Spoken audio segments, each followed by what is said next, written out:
Barrister রুমিন ফারহানা মন্ত্রিসভায় থাকছেন বলে জানা গেছে। মঙ্গলবারের মধ্যেই ভাবি প্রধানমন্ত্রী তারেক রহমানের নেতৃত্বে নতুন মন্ত্রিসভার শপথ নেওয়ার কথা। ব্রাহ্মণবাড়িয়া 2 আসনে স্বতন্ত্র প্রার্থী হিসেবে বিশাল জয়ের পর রাজনৈতিক মহলে তীব্র গুঞ্জন ছড়িয়ে পড়েছে যে তারেক রহমানের নেতৃত্বাধীন নতুন মন্ত্রিসভায় একটি গুরুত্বপূর্ণ মন্ত্রণালয়ের দায়িত্ব পেতে যাচ্ছেন এই অগ্নিকন্যা। আরো বড় কিছু পাবো, মানে এমপির চেয়েও বড় কিছু পাবো। মন্ত্রিত্ব আর কি হতে পারে? শুধু বিএনপিতে ফিরে নয়, সঙ্গে কিন্তু এবার মন্ত্রিত্ব পাচ্ছেন ব্যারিস্টার রুমিন ফারহানা। হ্যাঁ দর্শক, বিএনপি যে ভুল করেছে রুমিন ফারহানাকে নমিনেশন না দিয়ে, সেই ভুল শুধরাতেই কিন্তু এবার রুমিন ফারহানাকে দলে এনে তাকে মন্ত্রিত্ব দেওয়ার প্রস্তাবও দিয়েছেন। কারণ দর্শক, রুমিন ফারহানার জনপ্রিয়তা আসলে ঠিক কিরকম সেটা কিন্তু ইতিমধ্যে তারেক রহমান জেনে গিয়েছেন। কারণ যে নেত্রী দল থেকে নমিনেশন না পেয়ে স্বতন্ত্র থেকে নির্বাচন করে জিতে আসতে পেরেছে, দর্শক একজন সংসদ সদস্য বা মন্ত্রী হওয়ার যোগ্যতা অবশ্যই তার মধ্যে আছে। আর যার ফলেই কিন্তু তারেক রহমান এবার এই রুমিন ফারহানাকে কিন্তু এই সিদ্ধান্তটি জানিয়ে দিয়েছেন। তবে দর্শক, ঠিক কি মন্ত্রী হতে যাচ্ছেন রুমিন ফারহানা এবং কবে নাগাদ সেই তারিখটি ঘোষণা করা হবে দর্শক, সেটার বিস্তারিতই কিন্তু আজকে আপনাদের একেবারে আমরা প্রমাণ সহ দেখাবো। তাই আপনার কাছে অনুরোধ থাকবে দর্শক, আমাদের আজকের এই খুবই গুরুত্বপূর্ণ রিপোর্টটি একেবারে শেষ পর্যন্ত দেখবেন। তবে কিন্তু এই গুরুত্বপূর্ণ নিউজটির বিস্তারিত আপনি ভালো করে জানতে পারবেন। তাহলে চলুন সম্মানিত প্রিয় দর্শক, আগে আপনাকে সেই গুরুত্বপূর্ণ রিপোর্টটি আগে দেখিয়ে নিয়ে আসি, তারপর আর আমরা বিস্তারিত কথা বলবো।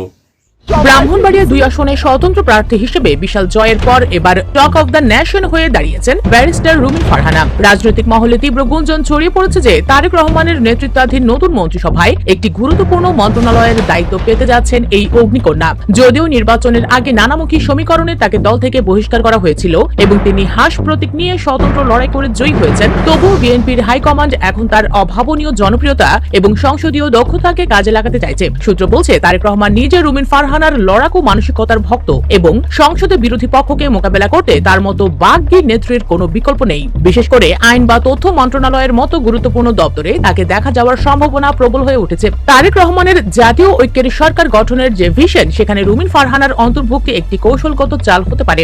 দলের ভেতরকার পদধারী নেতাদের টপকে একজন স্বতন্ত্র প্রার্থীকে কেন মন্ত্রিসভায় নেওয়া হচ্ছে তা নিয়ে কিছুটা কানাঘুষা থাকলেও সাধারণ সমর্থকদের মধ্যে রুমিনকে নিয়ে ব্যাপক উন্মাদনা দেখা যাচ্ছে। বিশেষ করে তরুণ ভোটার এবং নারী সমাজ রুমিন ফারহানাকে আগামী বাংলাদেশে নারী নেতৃত্বের প্রতীক হিসেবে দেখছেন। রাজনৈতিক বিশ্লেষকদের মতে জামায়াত ও এনসিপির মতো দলগুলোর রাজনৈতিক চাপের মুখে রুমিন ফারহানার মতো একজন আধুনিক ও সাহসী কণ্ঠস্বরকে পাশে রাখা বিএনপির জন্য অত্যন্ত জরুরি। আগামী 48 ঘন্টার মধ্যেই চূড়ান্ত হবে রুমিন ফারহানা কি মন্ত্রী হিসেবে শপথ নিতে বঙ্গভবনে যাচ্ছেন কিনা। যদি এটি সত্যি হয় তবে বাংলাদেশের সংসদীয় ইতিহাসে এটি হবে এক অনন্য দৃষ্টান্ত, যেখানে একজন বহিষ্কৃত নেতা তার জনপ্রিয়তার জোরে পুনরায় রাজকীয়ভাবে ফিরে আসছেন।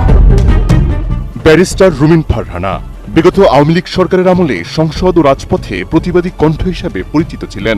তৎকালীন সময়ে গুম, খুন ও বিচার বহির্ভূত হত্যাকাণ্ডের বিরুদ্ধে তিনি সংসদ, জনসভা ও টকশোতে ধারাবাহিকভাবে কথা বলেছেন। এমনকি দলীয় সিদ্ধান্তের অংশ হিসেবে এক পর্যায়ে সংসদ সদস্য পদ থেকেও পদত্যাগ করেন এই নেত্রী। এই রাজনৈতিক অবস্থানের ধারাবাহিকতায় নির্বাচন পূর্ববর্তী সময়ে দলীয় সিদ্ধান্তের বাইরে গিয়ে সাংগঠনিক তৎপরতা চালানোর অভিযোগ ওঠে তার বিরুদ্ধে। এর জেরে তাকে বাংলাদেশ জাতীয়তাবাদী দল থেকে বহিষ্কার করা হয়। দলীয় মনোনয়ন না পাওয়ায় শেষ পর্যন্ত স্বতন্ত্র প্রার্থী হিসেবেই নির্বাচনে অংশ নেয়ার সিদ্ধান্ত নেন রুমিন ফারহানা।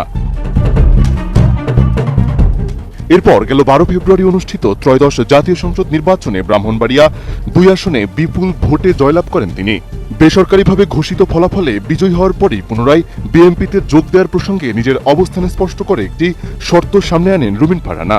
তিনি বলেন, বিএনপি যদি তাকে দলে ফেরাতে চায় তাহলে আগে বহিষ্কৃত নেতাকর্মীদের দলে ফিরিয়ে নিতে হবে। তার ভাষায় সবচেয়ে কঠিন সময় পার করেছে মাঠ পর্যায়ের নেতাকর্মীরা, যারা বছরের পর বছর ত্যাগ, নিপীড়ন ও রাজনৈতিক চাপ সহ্য করেছেন। এরপর শুক্রবার দুপুরে সরাইল উপজেলার নিজ বাসভবনে একটি সংবাদ সম্মেলন করেন রুমিন ফারহানা। সেখানে তিনি বলেন, স্বতন্ত্র প্রার্থী হয়ে নির্বাচন করা তার জন্য সহজ ছিল না। তিনি বলেন, আমি না জিতলে হয়তো নিজ পেশায় ফিরে যেতাম, কিন্তু আমার কর্মীরা কোথায় যেত? তাদের ভালোবাসা ও ত্যাগের দায় এড়ানোর কোনো সুযোগ নেই। নির্বাচনের পর নিজের করণীয় প্রসঙ্গে তিনি বলেন, দলীয় প্রার্থী না হয় নিজের অবস্থান ধরে রাখতে হলে কাজ করা ছাড়া কোনো বিকল্প নেই। ভবিষ্যতে আবার ভোটে দাঁড়াতে হলে জনগণের আস্থা অর্জনই হবে একমাত্র শক্তি বলেও মন্তব্য করেন তিনি। এ সময় তিনি ভোট গ্রহণ নিয়েও অভিযোগ তোলেন। তার দাবি অনুযায়ী দুপুরের পর কয়েকটি কেন্দ্রে ভোট কারচুপির চেষ্টা হয়েছে এবং ফলাফল বিলম্বিত করারও উদ্যোগ দেখা গেছে। এসব অভিযোগ নির্বাচন কমিশনের নজরে আনার কথা জানান তিনি। এর আগে ব্রাহ্মণবাড়িয়া 2 আসনে স্বতন্ত্র প্রার্থী হিসাবে রুমিন ফারহানা পেয়েছেন 1,18,547 ভোট। তার নিকটতম প্রতিদ্বন্দ্বী বিএনপির জোট প্রার্থী পেয়েছেন 80,434 ভোট। এই ব্যবধানই নির্বাচনী ফলাফলে তার সুস্পষ্ট অবস্থান তুলে ধরে। সব মিলিয়ে ব্যক্তিগত জয় উদযাপনের চেয়ে নেতাকর্মীদের পুনর্বাসন ও রাজনৈতিক ন্যায্যতার প্রশ্নকে সামনে এনে বিএনপিতে ফেরার স্পষ্ট বার্তা দিয়েছেন রুমিন ফারহানা। এখন দলীয় নেতৃত্ব এই শর্তকে কিভাবে মূল্যায়ন করে এবং পরবর্তী সিদ্ধান্ত কি নেয় সেটি এখন দেখার বিষয়। সারা দেশের মানুষ আমার ধারণা খুশি হয়েছে। রুমিন ফারহানাকে দল নমিনেশন দেয়নি। রুমিন ফারহানা এটাকে চ্যালেঞ্জ হিসেবে নিয়েছে এবং আবার দলও ঠিক আছে। হাবিবি যেহেতু জোটেরে তাকে দিতেই হতো, নতুবা যেভাবে একেবারে মানে বিএনপিকে ধর্মীয় দল শূন্য করে বলার চেষ্টা করতেছিল যে এরা ধর্মে বিশ্বাস করে না, এরা হচ্ছে আওয়ামী দোসর, ভারতীয় দোসর, তো সেই ক্ষেত্রে তার দেখানো দরকার ছিল, সেই হিসেবে কনসিডার করতে হয়েছে বিএনপিকে। ফলে বলতে গেলে রুমিন ফারহানার মতন একজন খুবই জনপ্রিয় মানুষকে বলি দিতে হয়েছে ব্রাহ্মণবাড়িয়া 2 আসনে। 38,000-এর বেশি ভোটের ব্যবধানে প্রতিদ্বন্দ্বী সেই হাবিবিকে, একটা ইসলামিক দলের তিনি সহসভাপতি, তাকে হারিয়েছেন। এটা খুবই ভালো, সংসদটা আলোকিত হবে, উজ্জ্বল হবে। এবং আমি এটাও আশা করব বিএনপি তো সরকার গঠনে সমস্যা হবে না, সংসদেও তাদের ভালো অবস্থান থাকবে। রুমিন ফারহানাকে মুক্ত রাখেন। রুমিন ফারহানা প্রতি অনুরোধ থাকবে তিনি যাতে বিএনপিতে আর যোগ না দেন, আর বিএনপিও যাতে তাকে আর দলে না এনে বরং সংসদে রুমিন ফারহানা গঠনমূলক ভূমিকা রাখুক, তার ক্ষুরধার বক্তব্য যুক্তি পেশ করুক। এতে সংসদটা জমজমাট হবে। সংসদটা একেবারে মানে কোনো প্রাণ নাই সেটা কিন্তু মনে হবে না। আমার আরেকটা কষ্ট হলো তাসনিম যারা, এই 2 নারী যদি আসতেন তাহলে অন্তত জামাতের জন্য একটা লজ্জা হতো। অন্তত জামাত থাকার পরেও সমস্ত ফোকাস পয়েন্ট থাকতো তাসনিম যারা, তারপর রুমিন ফারহানাদের মতো মানুষদের প্রতি। তারা তো নারী, কোনো নারী এমপি দেয়নি, অথচ ওরা বলে যে কি সংস্কার নাকি শেষ হয়ে যাবে যদি তারা জিততে না পারে, আর বিএনপি যদি আসে সংস্কার হবে না। এই সংস্কারে আছে কিন্তু 5% হচ্ছে নারীকে মনোনয়ন, সেটা মানে নাই, কিন্তু 1%ও নাই, তারপরেও নাকি ওনারা সংস্কার বাস্তবায়ন করবেন, এটাই তাদের মূল প্রত্যয়। দেখ এই বিতর্ক না আসে। রুমিন ফারহানা তাসনিম যারা জন্য আফসোস করে লাভ নেই, হাহাকার বিষয়। তাসনিম যারা সোশ্যাল মিডিয়াতে খুব পপুলার, তাসনিম যারা দমে যাওয়ার প্রার্থী না, তাসনিম যারা একটা ভালো নির্বাচন করেছে, একটা ছবিও দেখেছি কিভাবে সে তার প্রতিদ্বন্দ্বী বিএনপির হাবিবকে সম্মান জানাচ্ছেন, হাবিবও তাকে ছোট বোন বলে সম্ভাষণ করছেন, এটা ভালো লেগেছে। খুব খারাপ অভিজ্ঞতা আমার হচ্ছে ঢাকা 8 মির্জা আব্বাসের প্রতি নাসিরউদ্দিন পাটোয়ারির কি মনোভাব, কি বক্তব্য, এই ধরনের ঘৃণামূলক একটা আচরণ তার, এটা অকল্পনীয়। এরকম যদি আর 2, 4, 5টা থাকতো এই ইলেকশনটা একটা জাহান্নামে পরিণত হতো। যাক, সেখানে রুমিন ফারহানাও বিএনপিকে আকার ইঙ্গিতে সমালোচনা করেছে, তখন এটা যেহেতু নির্বাচন তাকে করতেই হতো, তারও একটা ক্ষোভ আছে, রাগ আছে, সেটা বহিঃপ্রকাশ করেছে। যাক, সেগুলি এখন অতীত। এখন এবং সামনের ভবিষ্যৎটা হচ্ছে এই যে রুমিন ফারহানা এখন এমপি, শপথ নেওয়ার আগেই বলে দিচ্ছি তিনি এমপি হিসেবে, স্বতন্ত্র হিসেবে তার কোনো দায়বদ্ধতা থাকবে না। যেটা সঠিক সেটার পক্ষে অবস্থান নিক, যেটা ভুল সেটা সামনে তুলে ধরুক।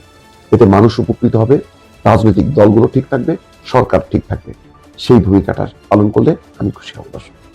কারণ দর্শক, ইতিমধ্যে আপনারা কিন্তু বুঝে গিয়েছেন যে একজন নেত্রীর কি পরিমাণ জনপ্রিয়তা থাকলে 2টা বড় দলের 2 প্রার্থীকে হারিয়ে সে স্বতন্ত্র হিসেবে নির্বাচিত হয়ে আসতে পারে।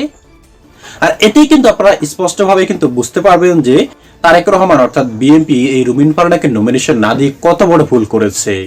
তবে এটা কিন্তু এখনো শুধরানোর সময় আছে, অর্থাৎ তাকে দলে এনে বরণ করে নিয়ে দর্শক তার যে দায়িত্বগুলি পাওয়া উচিত তাকে কিন্তু সেই দায়িত্বগুলি দেওয়া উচিত তারেক রহমানের। তবেই কিন্তু বিএনপি কিন্তু সুন্দরভাবে গড়ে ওঠা সম্ভব এবং দেশকে সুন্দরভাবে পরিচালনা করা সম্ভব, এটা আমি ব্যক্তিগতভাবে কিন্তু মনে করি। ইতিমধ্যে কিন্তু ব্যারিস্টার রুমিন ফারহানা বলে দিয়েছেন যে তিনি বিএনপিতে ঢোকার জন্য প্রস্তুত, কিন্তু তিনি একটি শর্ত দিয়েছেন যে তার যে নেতাকর্মীরা বহিষ্কৃত হয়েছেন দর্শক সকলকে কিন্তু বিএনপিতে ফিরিয়ে আনতে হবে। তবেই কিন্তু তিনি বিএনপিতে ফিরবেন। সম্মানিত দর্শক শ্রোতা, আপনি কি মনে করেন ব্যারিস্টার রুমিন ফারহানাকে আবারও বিএনপিতে ফিরিয়ে এনে তাকে মন্ত্রিত্ব দেওয়া উচিত, বা তিনি মন্ত্রিত্ব পাওয়ার যোগ্য হয়েছেন? দর্শক অবশ্যই কমেন্ট করে আপনার মূল্যবান মতামতটুকু আমাদের কমেন্ট বক্সে লিখে যাবেন এবং ভিডিওতে একটি লাইক দিয়ে দর্শক এখনই আমাদের চ্যানেলটি সাবস্ক্রাইব করে রাখুন পরবর্তীতে এরকম আরো নিত্য নতুন আপডেটগুলি পেতে হলে। আজ এ পর্যন্তই, ভালো থাকবেন সকলেই।